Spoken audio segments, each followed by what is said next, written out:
Olá você, telespectadora, olá você, telespectador da TV Cultura. A partir de agora você acompanha a edição desta terça-feira, 28 de novembro de 2023, do Opinião Litoral. Você vai ter comentários, análises das notícias, das situações, pelo advogado Roberto Mohamed, e a gente recebe hoje com muito prazer, com muita honra, o ex-prefeito de São Vicente, ex-deputado federal, Coil Ira. O Coil foi eleito prefeito de São Vicente em 76, para o mandato de 77, 78, 79 e 80. Esse mandato foi prorrogado em nível Brasil, em todos os municípios do Brasil, para 81 e 82. Ele cumpriu até 80 e foi um dos raríssimos, acho que só foram 2 no Brasil todo, prefeitos que cumpriram o mandato e entregaram de volta o cargo. Você lembra bem desse episódio, Coil? Lembro perfeitamente. Teve mais um prefeito que fez isso? Foi o de Caraguatatuba. São Sebastião? Caraguatatuba. Ubatuba. E você, por que você não aceitou aquela prorrogação? Não aceitei, primeiro, que havia uma campanha muito grande dentro da oposição contra essa prorrogação do mandato. E nós fizemos uma campanha permanentemente, nós éramos sete prefeitos eleitos pelo MDB na época, e fizemos uma campanha contra. Aí passou no Congresso, eu perguntei ao diretório regional, que era dirigido pelo Mário Covas, qual seria a posição dos prefeitos da oposição que fizeram a campanha contra a prorrogação. O Covas disse que era um problema nacional, transferiu esse problema para o âmbito nacional. E a resposta que veio do Diretório Nacional era que era problema de foro íntimo de cada um dos participantes. Falei, muito bem, foro. Só que não era de foro íntimo a campanha contra a prorrogação. Eu falei, bom, muito bem, eu vou cumprir o meu mandato e caiu fora. E não comentei com ninguém que eu ia sair fora. Tanto é que no sábado, na sexta-feira, eu comuniquei o chefe do gabinete e falou, segunda-feira já não estou mais, a gente chama que eu estou saindo, deixando a prefeitura. Então eu fui um pouco lá, eu e mais o de Ubatuba, se não me engano, que cumprimos um mandato de 4 anos. Os outros, os vereadores, ficaram com a prorrogação. Era uma questão de coerência, você foi eleito por um mandato de 4 anos. E trabalhamos contra a prorrogação. Trabalhou contra a prorrogação, então não seria sentido aceitar a prorrogação. Mas foi visto como um ato de muita dignidade, eu lembro muito bem disso. Foi visto porque na política o oportunismo das pessoas é sempre aproveitado por aqueles que estão no mandato ou que têm o poder. Então isso mostrou um desprendimento, que a política não é feita simplesmente por interesse de ordem pessoal. Você tem alguns princípios que você está... Ora, se nós estamos na plena processo de evolução, no processo democrático, a palavra de um homem público, ela tem que ser mantida. Se você não consegue, como homem público, manter uma palavra, como é que você vai dar para os eleitores o compromisso que você fez, dito retoricamente? E a falta destes princípios, ou dessa coerência, é que você começa a conturbar tudo aquilo que é negativo em termos de política. Nós vimos agora, Coil, é interessante a gente observar a sua atitude há 53 anos atrás, 43 anos atrás, né, 1980, final de 1980, a gente está... Janeiro de 81. Então, nós estamos 43 anos depois, né, a gente está na véspera de 2024, com a eleição do presidente da Argentina, o Javier Milei. É muito interessante, porque o Javier Milei falou que fecharia o Banco Central, que iria dolarizar a economia, que romperia relações diplomáticas com o Brasil, xingou o Lula de corrupto, de comunista, mesma coisa com a China, e depois que ele se elegeu, xingou o Papa também, né? E depois que ele se elegeu, tudo aquilo não valia, era um personagem. Como que você vê isso? Você vê como um estelionato eleitoral ou como assumindo uma responsabilidade do cargo depois de uma campanha em que você cria um personagem? Ele é um oportunismo populista. Ou seja, tudo aquilo que a população está sentindo como errado ou como sofrendo as consequências de um erro, aquilo tudo, o populista diz que vai resolver numa simples palavra. Vote em mim que o teu problema de desemprego eu vou tirar. Vote em mim que eu vou acabar com a inflação. Vote em mim que eu vou arrumar o SUS para todo mundo. Quer dizer, então, essas mensagens populistas ou populares, populesca, seja lá o que termo que for, é muito fácil. E você que está numa angústia de desespero, praticamente, uma sociedade que está com uma inflação de 200%, 100% ao ano, 100 e poucos por cento, com desemprego, com falta de estrutura, com problema de alimentação, quer dizer, para o índice de consumo caindo, você vai votar em alguém que acha que é possível fazer. Isto, historicamente, se você ver como é que foi implantado o nazismo na época de Hitler, foi todo numa crise econômica e com mensagem populista, ou seja, eu vou resolver o problema, vote em mim que eu vou resolver, como se fosse tão simples. Então as soluções dos problemas econômicos, dos problemas políticos, não são tão fáceis como a gente pensa. E eu vejo isso aqui no Brasil mesmo. É o oferecimento de solução simples para problema que é complexo. Complexo. Nós tivemos a eleição de um presidente anterior, que foi eleito contra a corrupção, contra todo esse processo inflacionário, desemprego, e deu no que deu. Deixamos o país praticamente estagnado e com decadência, que o governo atual está tentando recuperar. E está difícil. Por quê? Porque você elegeu um Congresso hoje muito mais conservador do que o anterior. E conservador não quer dizer que ele atrasa, mas é que dentro do nível social do Brasil, o conservador mantém o status quo. E nós estamos hoje com essa grande coisa. Quer dizer, se o governo atual, o presidente atual, qualquer mensagem progressista que ele encaminhar para o Congresso, é possível uma emenda qualquer de parlamentares desfazer tudo aquilo que ele está querendo fazer. Vota-se uma emenda e praticamente acaba com o processo. Isso está acontecendo com o problema do aborto, problema das drogas, em que o Supremo está liberando, o Congresso hoje já está querendo, normalmente, fechar novamente. Está querendo discutir o aborto novamente. Então você tem um grupo de conservadores, na minha visão, que ainda acha que é possível fazer promessas populares em que satisfaz a vontade do povo, mas não dão problemas para as soluções brasileiras, para as suas soluções do cotidiano. E essa tem sido tendência não só nacional, como mundial. O Opinião Litoral para o intervalo, é bem rapidinho, fica aí que a gente volta já já.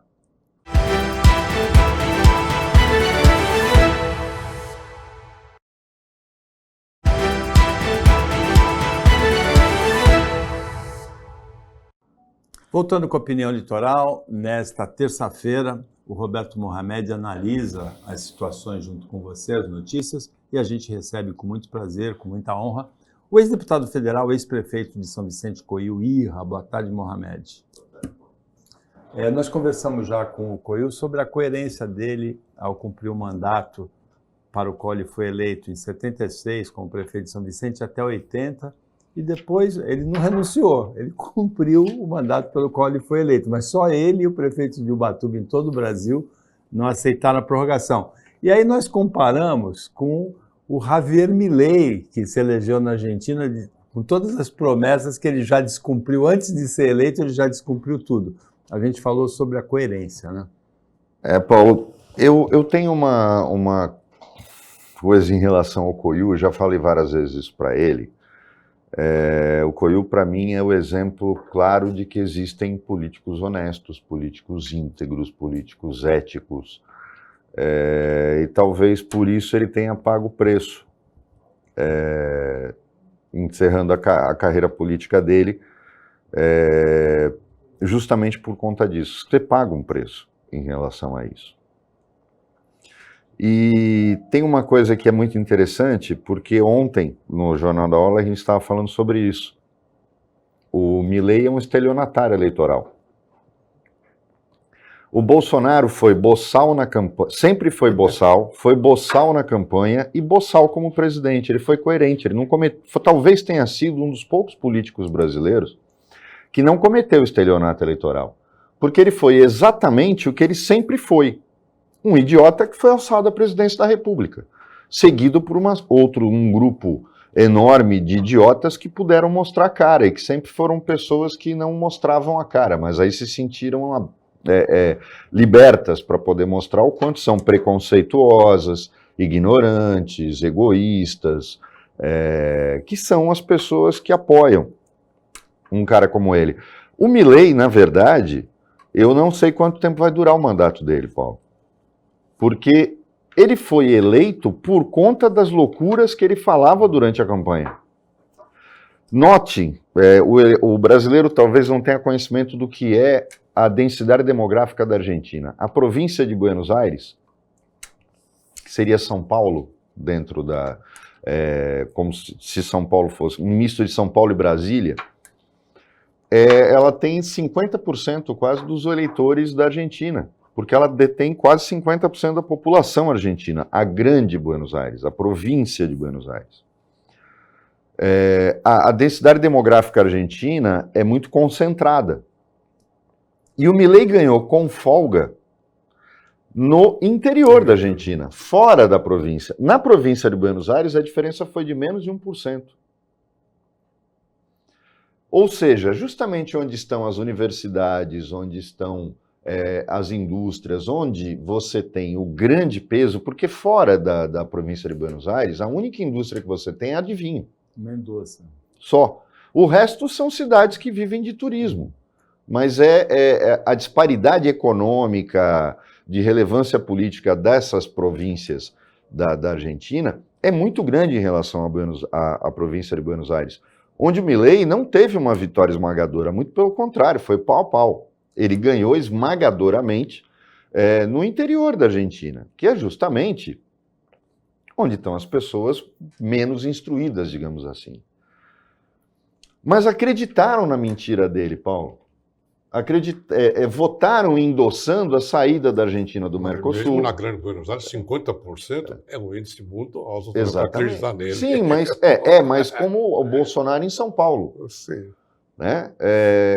Sair do Mercosul, acabar com o Banco Central, adotar o dólar, romper com a velha política. Ele já começou a dizer, ele não vai fazer nada disso. Nada. Já está dizendo que não vai fazer mesmo. Primeiro que ele não aprova no Congresso, a vontade dele não prevalece nisso. E Coelho, tem um detalhe aí. Ele tem um Congresso que segura.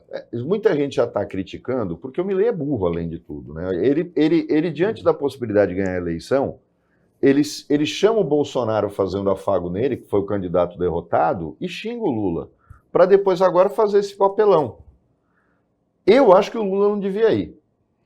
E acho que o Lula não vai. Agora, Mohamed, hoje os jornais, os portais, as rádios dão conta de que o Bolsonaro teria ficado muito decepcionado com a carta que foi trazida. O Bolsonaro continua sendo o mesmo idiota que ele sempre foi. Mas é fofoca, porque ele não se manifestou, né? Não, mas é aquela coisa de marcar a posição como se ele é líder de um grupo político no Brasil que é medíocre e que vai ficar gritando, fazendo esse tipo de coisa. Agora o Lula não deve ir, porque as ofensas foram pessoais. Elas ultrapassaram a questão de xingar o nosso regime e desrespeitar a democracia brasileira. O povo brasileiro elegeu o Lula. Assim como o Bolsonaro desrespeitou o povo argentino na eleição Exatamente. Os dois são muito parecidos. Fernandes, né? A diferença é que o Bolsonaro foi coerente. Ele era um boçal, é um boçal e sempre vai ser um boçal. O Milei quer fingir que agora ele vai virar estadista. Não sei quanto tempo vai durar o mandato dele. Mas eu queria pegar o gancho dessa questão de coerência. Coiu, o Caio Amado, quando foi candidato, aí eu sei que você acompanha a política de São Vicente, até por uma questão de carinho pela cidade, ele surgiu como um azarão contra o Pedro Gouveia, foi eleito prometendo a renovação da política da cidade de São Vicente. E, de repente, faz mais do que a velha política, só falta estar praticamente reeditando o governo do Billy, que para mim foi um dos piores. O Sebastião foi o pior e o Billy foi o segundo pior prefeito de São Vicente. E agora passa a ter um apoio maciço de todos os eventuais opositores em troca de secretaria, de cargo, o que para mim é ridículo e é ridículo para quem aceitou. Como é que para você, que foi um cara que teve tanta dignidade, tanta honra, que não quis a extensão do mandato porque considerava que isso era uma ilegalidade, assiste a tudo isso na cidade que você governou com tanta ética? Mas eu não assisto isso só em São Vicente, não. O processo de comportamento político, seja do legislativo ou do executivo, mudou-se. Os costumes fizeram de tal maneira em que hoje o processo de composição na Câmara ou do executivo com o legislativo é uma composição que eu não consigo entender. Eu, no meu raciocínio, não consigo entender. Hoje não tem, vamos colocar a nível nacional. Qual é o partido que está fazendo oposição? Não sei, eu digo com toda franqueza. Metade de um partido é oposição, outra metade é composição, metade de um partido que faz oposição tem cargos do governo. Então eu não consigo mais entender isso. Quando o governo de São Vicente colocou toda a sua gama de opositores também dentro de uma composição, é uma composição que, eu não sei, dizem hoje que isto é a política.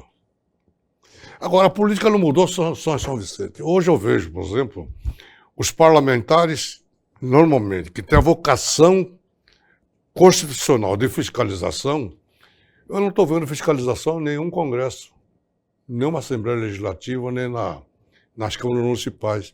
São todos eles mancomunados com o executivo para executar obras ou das suas emendas ou de projetos já aprovados no planejamento. Agora, o que é que está virando? Está virando que cada parlamentar, seja no legislativo, municipal, estadual, federal, ela tem uma cota, que é pessoal e aloca independente do que está prevendo no planejamento orçamentário. E nisto faz com que o legislador tenha uma cota para a execução dos seus benefícios eleitorais e não para o desenvolvimento de uma cidade ou o reajuste da máquina. Não. Então você está vendo hoje o trabalho do legislador muito mais como corretor de buscar recursos do que de procurar soluções para a sua sociedade. Se você perguntar na Câmara de Vereadores hoje quais são as crises por secretaria, eles não sabem. Mas eles sabem que obras eles estão querendo em cada secretaria. Quem é que está mandando em cada secretaria para a execução de obras, não do planejamento. Então, isso desvirtua naquilo que eu entendo como política. Política é a convivência que você fez, né? Atender uma demanda da população. Ora, essa demanda da população hoje não é discutida. E todos nós sabemos, a imprensa é o primeiro a fiscalizar o executivo. Todas as denúncias feitas pela imprensa, hoje, não foram feitas pelo Poder Legislativo, que tem um poder de fiscalização. A imprensa via seus consumidores ou eleitores, que, de vez de falar com o vereador, que está como da sua necessidade local, não, ele vai falar com a imprensa. Por quê? Porque o vereador já está mancomunado com o executivo, não adianta pedir para o vereador. Eu tenho que pedir para a imprensa. A imprensa, então, hoje é o órgão fiscalizador. Né? Então, o que está acontecendo? Você está num processo democrático, o legislativo mancomunado com o executivo para a execução dos seus interesses pessoais, com verba pública. E a imprensa, aquele que não estão vinculados ao poder, é o que fiscaliza, tanto o executivo como o legislativo. Fiscaliza muito mais o executivo, não o legislativo. Pergunta para a oposição, Quantos requerimentos de informação você pediu para cada secretaria? Qual é a verba, qual foi o investimento gasto em tal obras? Qual o percentual executado do orçamento? Não sabem. Se sabem, pelo menos não se divulgam ou não se cobram. Então, isso daí é a mudança de um comportamento que é fazer política. Eu entendo que fazer política, por mais divergência que eu possa ter com você, eu vou conversar. Mas agora, quando eu vou conversar, eu não vou colocar dinheiro na conversa. Eu quero saber como é que você vai fazer aquela obra. Por que você não está atendendo tal bairro? Eu vou para a área continental de Santos. Como é que está o SUS lá? Como é que está o atendimento do SUS? É federal, municipal? Não tem problema. Ao vereador compete fiscalizar tudo aquilo que está dentro do seu município. Se a competência é do Estado, é ele que vai cobrar do Estado, inclusive, não precisa ser deputado estadual. Se a incompetência é do município, cobra do município. Mas externa isso, mostra para o povo que você está fiscalizando. Não tem. Hoje, a demonstração do legislador para o povo é: eu trouxe 1 milhão de verba para o teu bairro. Essa é a demonstração da política do fiscalizador. Eu consegui tantos recursos do governo federal para a tua cidade.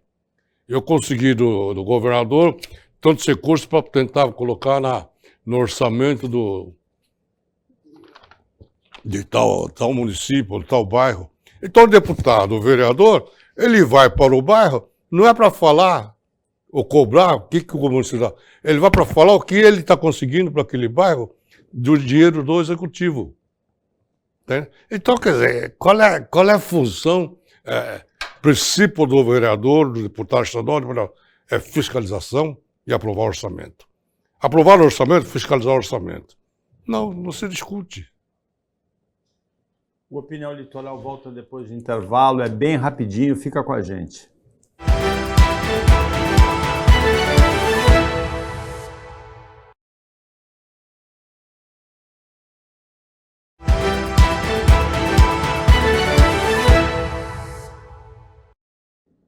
Voltando com a Opinião Litoral, agora é o último bloco. Nesta terça-feira, o Roberto Mohamed participa como comentarista e a gente recebe o ex-deputado federal, ex-prefeito de São Vicente, Coiu Irra Mohamed. Coiu, eu falei no intervalo, eu brinquei aqui, falando volta Coiu. Porque a gente sabe que não vai ter oposição em São Vicente, né? A candidata que disputou o segundo turno, na qual eu tinha uma fé que iria ser uma política, fazer uma política diferente, exercer um mandato diferente, entra justamente nisso, está mais preocupado em ficar fazendo post de verba, de apoios, critica aonde faz parte e negociou tudo por 4 secretarias, aí o outro deputado estadual mais 1 ou 2, e fica uma coisa engraçada, porque o cara não governa, o prefeito, porque ele distribui as secretarias de forma que nenhum secretário ele manda em nenhum secretário, porque o secretário deve satisfação a quem colocou ele lá e não ao prefeito. Esse é o grande problema desse tipo de composição. É mais ou menos o que acontece no governo federal. É o que acontece no governo federal. O ministro ele deve satisfação ao presidente do partido dele e à bancada do partido dele, e não ao governo, porque o acordo político é porteira fechada. Agora, Coiu, a gente assiste, você falou justamente desta questão, e a gente vê que cada vez mais os partidos se afastam de coerência ideológica, porque não existe mais. Como você falou, os republicanos é o partido do governador de São Paulo que se diz oposição ao governo federal, só que agora está dentro do governo, inclusive com ministérios e dentro da máquina, mas não entrega a bancada toda. Não, é uma coisa... por exemplo, a votação no Senado daquela emenda que diz respeito ao Supremo Tribunal Federal mostrou que nem o PT vota integralmente com o governo dá orientação de votar contra a emenda, o líder do governo no Senado vota a favor e ainda carrega mais 5 votos com ele. E a gente assistiu agora a nomeação de 2 nomes, um para o Supremo e um para a PGR, em que claramente o Lula teve que apagar o incêndio provocado pelo Jacques Wagner no Supremo Tribunal Federal. Por quê? O Procurador-Geral da República é o indicado pelo Alexandre de Moraes e pelo Gilmar Mendes. E estava fora da lista tríplice, que o Lula prometeu que ia seguir já no primeiro mandato dele. E seguiu naquele primeiro com o Seguiu. Seguiu. E se arrependeu. Com o Fonteles. E a questão do Flávio Dino, e aí vou abrir um parênteses, em nenhum momento eu questiono a capacidade técnica do Flávio Dino, Paulo. Como cansei de dizer aqui, que ninguém pode questionar a capacidade técnica do Alexandre de Moraes. Flávio Dino é um juiz de carreira. Um juiz federal de carreira. Você pode não concordar com o posicionamento ideológico dele, mas não dizer que ele não tem capacidade para estar lá. Não que o fato de ser juiz só o habilita para ir para a Suprema Corte, né? Mas a gente vê quantos exemplos aconteceram de juízes que se tornaram ministros e magistrados, quando entram na política, normalmente se dão mal, mas magistrados que se tornaram ministros e que foram tão ruins quanto aqueles que não tinham nada. Mas eu acho isso engraçado, quando a imprensa criticou o Toffoli, dizendo que ele prestou concurso para magistratura 3 vezes e não passou, o Dino era juiz de carreira. E continuam as críticas. Como é que você viu essas 2 nomeações, Coelho? Mas as críticas continuam não pela capacidade intelectual ou jurídica do Dino. É pela maneira como está sendo feita a escolha. Eu sempre ouvi dizer que o Supremo nunca fez política. Mas hoje a norma é o Supremo fazer política. Não só política, inclusive legislando. Ora, a partir do momento que o Supremo tem essa conivência entre o Executivo, o Legislativo e o Supremo, hoje o processo da composição do Supremo passa a ser de nível pessoal do Presidente da República. Ele faz as composições políticas que lhe interessar. Não vou dizer que está certo ou está errado, mas é o critério adotado hoje há muito tempo neste país. Agora, que crise que houve entre o Supremo e o coisa? Porque o líder do partido votou contra a favor, orientação. Deu uma orientação e votou. Ora, o que o Supremo tem que ver com isso? Ora, o Supremo que dá opinião política deixa de ser Supremo. Quem pode mudar a Constituição é só o Poder Legislativo. Pode mudar do jeito que quiser. Agora, o Supremo vai julgar se aquela prova, não criticar antecipadamente porque você votou a favor ou você votou contra. Por quê? Quem é que é um membro do Supremo pode dar opinião política daquilo que está no Congresso Nacional? Isso é desvio de função. E ninguém o criticou porque eles acharam ruim. Por que nós abaixamos a cabeça para o Supremo quando não é competência dele opinar sobre o que está passando no Poder Legislativo?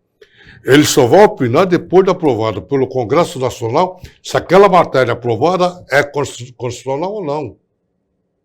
Obedece os preceitos. Acabou. Agora, o Supremo achar ruim porque votou contra os seus interesses? Que interesse tem o Supremo?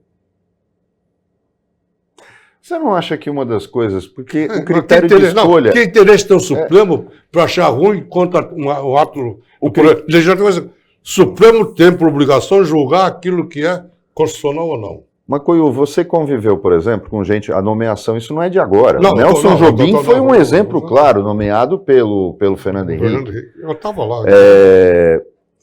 A gente tem que pensar no seguinte, talvez a forma de nomear não pode mudar porque ela é assim nos Estados Unidos, na Alemanha. Eu não estou contra nomear. Mas a proibição de que políticos que exerceram mandato ou que foram ministros possam ir para o Supremo não seria uma solução? Porque, por exemplo, eu não tenho saudade nenhuma da ditadura e nunca achei que fizeram de bom, mas na ditadura não se nomeavam políticos para o Supremo Tribunal Federal. Isso não é político. Eu não sou contra a nomeação de político. Deve ter uma carência. Você deixa de ser político por um tempo para ser nomeado. Ou então, mesmo, isso serve para todos os outros cargos.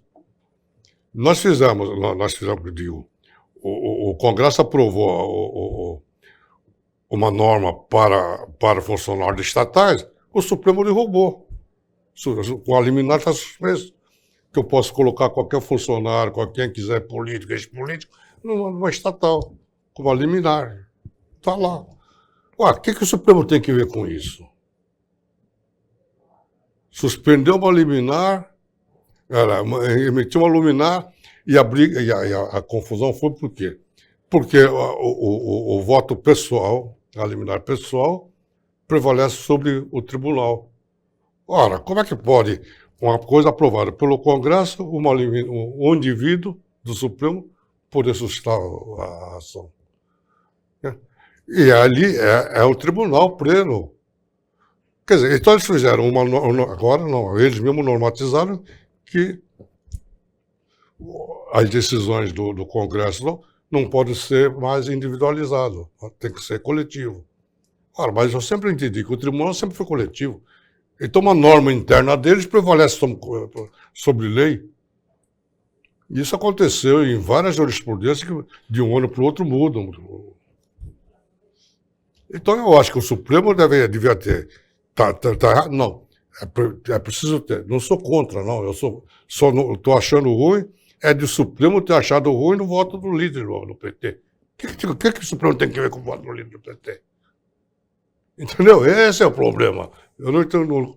Agora, quanto à nomeação, é um critério adotado quase universalmente, em todo o mundo. Agora, Coiu, só para a gente, antes de encerrar o programa, podemos lançar a campanha Volta Coiu? Não, que volta. Isso não existe. Eu estava falando, eu até comentei contigo, sobre os 500 anos de São Vicente. Daqui 9 anos nós vamos conhecer São Vicente está sem espaço. Eu estava falando Na verdade, pouco mais de 8, né? Por aí. Até janeiro de 32, né? 32. Não tem espaço. O Golf Club parece que está à venda, ou estão vendendo. O Jockey Club também está paralisado. E agora eu vi também a fábrica Santa Maria de Antiga. O prefeito precisa ter coragem e negociar com eles. Decreta utilidade pública, essas 3 grandes áreas, e abre um concurso para fazer um projeto para os 500 anos do São Vicente. Mas pede para a União pagar essa desapropriação, tanto da Golf, como do Jockey, como do Vitrobras. Então, fazer uma política em São Vicente de buscar recursos da União ou do Estado para desapropriar essa área e fazer um concurso para ver como é que nós vamos festejar os 500 anos. Olha aí, porque 500, a plataforma da campanha. Porque os 500 anos de São Vicente é o primeiro município das Américas que tem certidão de nascimento.